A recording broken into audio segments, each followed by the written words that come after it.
Most product makers choose fragrance the wrong way. Some think it's as simple as smelling a few options, picking the ones they love, and placing an order. But the reality is, choosing fragrance based on personal taste is one of the most expensive mistakes you can make in this business. I'm Shane McGrath. I co-founded Accoya, one of Australia's most recognised brands in the home fragrance industry. And I now run Luxaroma, supplying premium fragrance to thousands of product makers globally. In this episode, I'm going to show you how to choose fragrance oils that actually drive sales, the commercial scent selection framework, how your supply chain affects your margin, and how to find the one scent that becomes your signature. Now, starting with the most important principle, choose commercially proven scents before you choose personal favorites.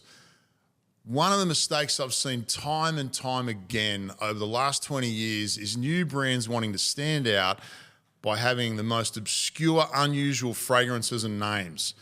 The thinking is that being different will make you memorable.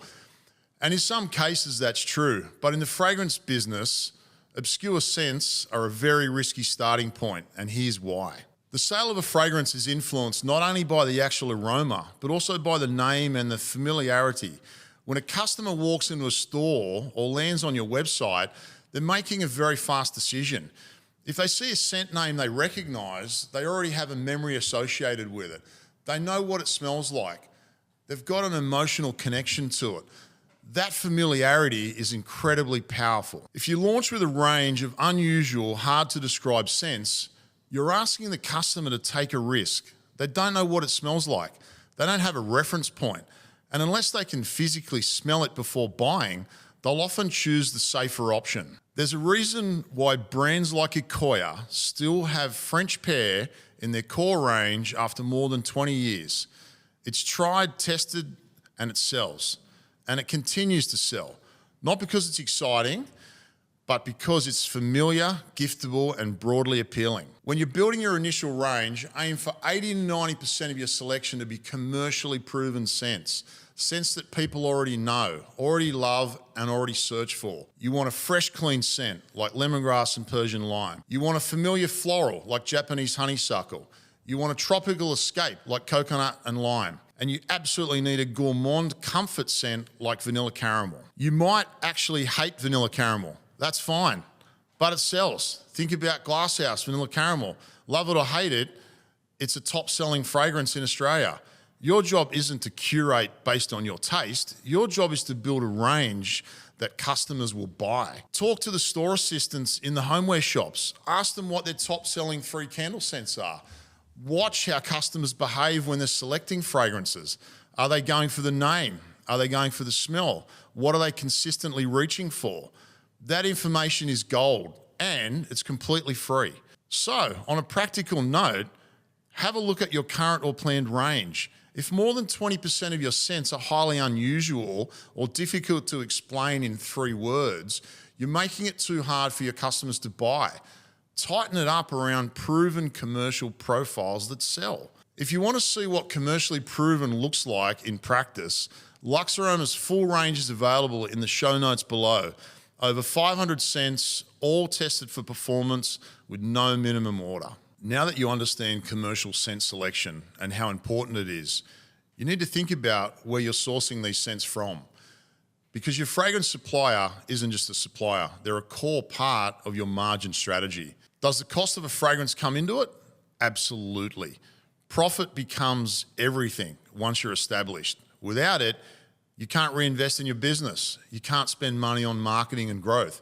You can't hire a sales rep or expand your range. So yes, your supply chain absolutely matters. But here's the trap that most makers fall into. Some think the cheapest fragrance per litre is their best deal. The reality is the cheapest fragrance per litre is often the most expensive mistake you can make. Here's how the traditional supply chain works. Global fragrance houses buy raw materials and blend them in massive batches. They require minimum orders, sometimes of 100 kilograms or more per scent. Because most small businesses can't meet those minimums, they buy from distributors or resellers. These resellers then sell and decant into smaller bottles and sell to you with a significant markup. You're paying for the fragrance, the reseller's margin, and the inefficiency of the whole supply chain. And in many cases, you're also paying for dilution.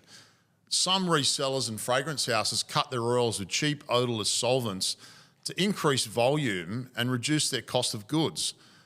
The oil looks the same, it might even smell similar in the bottle, but it performs worse in your product and you end up using more of it to get the same result. The better approach is to find a manufacturer who sources raw materials directly, uses efficient manufacturing processes and supplies you without minimums and without the reseller markup.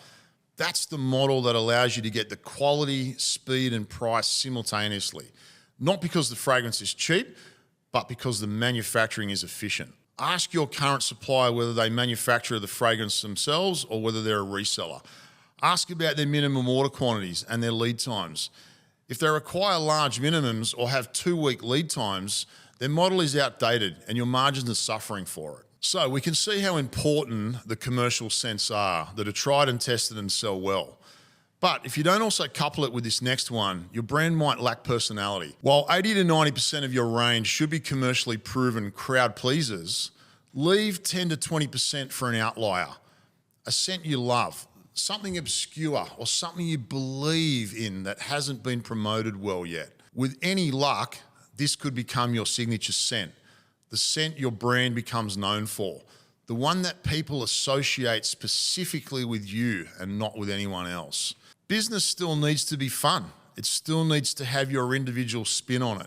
If every single scent in your range is a safe commercial choice, your brand has no personality. There's nothing to talk about. There's no story to tell. A great way to find your signature scent is to experiment with blending 2 existing scents together. I've always been amazed over the years by the clever combinations our customers have created.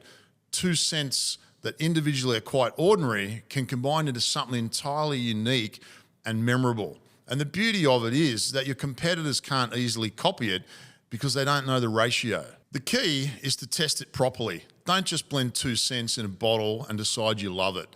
Test it in your product. Test it with real customers. Watch the reorder rate. If people are coming back specifically for that scent, you've found something great. Take 2 of your favorite commercial scents and start blending them at different ratios. Try a 50-50, then a 70-30, then 80-20. Make some small test batches and get feedback from people who don't know what's actually in them. You might land on something genuinely unique that becomes your signature scent. It's quite amazing over the years. We used to do a lot of contract filling for customers. So customers would come to us wanting their candles filled and we do the manufacturing for them. And in order to do that, we needed to know what fragrance oils they were using. And it was always interesting to see how many customers had actually taken our fragrances and blended different fragrances together with 2, even sometimes 3 fragrances at once. And we were always quite amazed at the individual fragrances or signature scents that they'd now created for their range, which they'd loved, and their brands become known for those. So to recap, stop choosing fragrances based on your personal taste. Build 80 to 90% of your range around commercially proven scent profiles that customers already know and love. Make sure your supply chain is efficient and margin friendly, not just cheap. And leave a small percentage of your range for a signature scent that gives your brand that personality and a story to tell. If you approach your fragrance selection like a business owner rather than a hobbyist, you'll drive more sales, build stronger customer loyalty, and create a brand that's genuinely worth scaling. If you want to explore our full range of over 500 commercially tested fragrance oils, head to luxaroma.com via the link in the description and check out our full range. No minimum orders, same day dispatch, and every scent tested for performance in wax. See you on the next one.